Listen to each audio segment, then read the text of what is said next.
Welcome back to Base Sunday. They call it Camp Sunburst, and for good reason. It sheds light and provides warmth and comfort to children living with HIV and AIDS. Started back in the 1980s, it's since helped countless kids and their families with support, education, hope, and a little bit of fun, too, thrown in. It has grown from here in the Bay Area all the way to Kenya. We're delighted to have the founder and the executive director of Sunburst Projects, Dr. Jerry De La Rosa, and the program director of Sunburst Projects in Kenya, Nancy Yinya. How are you? Hi. Great to have you, Nancy. Thank you for having us.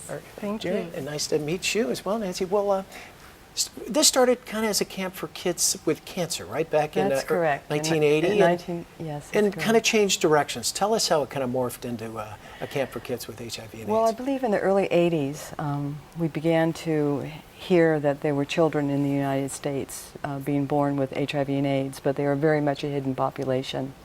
And I just happened to have a job at the time where I was asked if I could look into that and do more research around what the needs were in the United States for children with AIDS and HIV. And we came to see that there were a number of children that were being seen at Children's Hospital Oakland and at UC San Francisco. And when in my position, the founder of that organization said, you know, maybe we should have a camp, Jerry, for kids with HIV and AIDS. And I said, gee, that's a great idea because I know how to do that because right, I had done doing that it early on.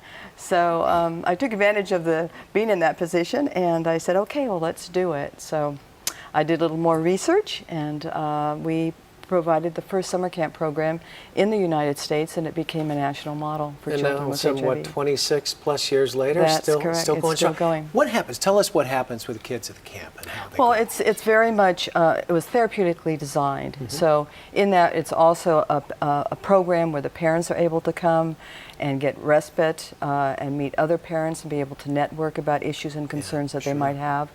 The children have a full range of summer camp activities, just like any other summer camp, but they also get to learn about HIV prevention, they learn about their medications, they learn about issues of disclosure, they learn how to work with stigma, they learn to be able to talk freely about some of the issues that they're not able to in their communities. Absolutely, and it's grown. We now have a camp Sunburst in Kenya, right? Yes. And that brings you in, Nancy. Tell us what's going on in Kenya and where the AIDS problem is a little more prevalent too, is it not? It's very high.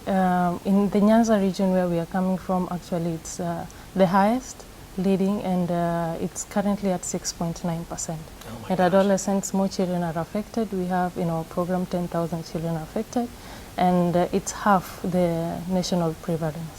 And what are the kids in a similar camp situation? What's the project like in Kenya? So in Kenya, we run different programs from psychosocial support activities to the camp program, thanks to Jerry and Sunburst. In the camp, we recruit children and we also similarly engage them in some of the activities that we do here at Camp Sunburst, from disclosure, HIV, medication adherence, positive health behaviors, and everything. And this is your first trip to America, right? Yes. What do you think? It's very interesting. It's very nice. Yeah. Thank you. We've been sightseeing. We've been doing a lot of work to strengthen our project back home. And Jerry, it's made a difference, hasn't it? For the families, certainly for the kids. I can't imagine what it must be like to be able to compare notes and be able to talk freely about this. Yeah, I think the wonderful thing about Sunburst is that it's provided a continuum of care. Mm-hmm. So that as the children, because of the new medications that have become available, as the children are living longer, we've been able to develop programs for a different age range of youth. So now we have a program even for youth living 18 through 24 years of age called One Love. And so it's really been wonderful for me to be able to see the kids grow up and to have their own families. I even have youth in the program that are 30 years old and have their own families, and they've been born HIV negative because of the improved medications today. So the stigma is beginning to lift a little bit, right? With the medicine and people and just education, understanding. definitely here in the United States. But that's partly why we're in Kenya, is that we're really starting at ground one in Kenya, where we were 30 years ago. More work to do, but work is being done. We gotta stop there. But hey, thanks so Thank much you. for coming Thank in. you so So nice much. to meet Thank you, you. and welcome to America. Thank you. Enjoy your stay. If you'd like more information, Sunburst Projects, log on to sunburstprojects.org. That's sunburstprojects.org. That's it for this show. We'll be back next Sunday, though. Hope you are too. Have a great week, everybody.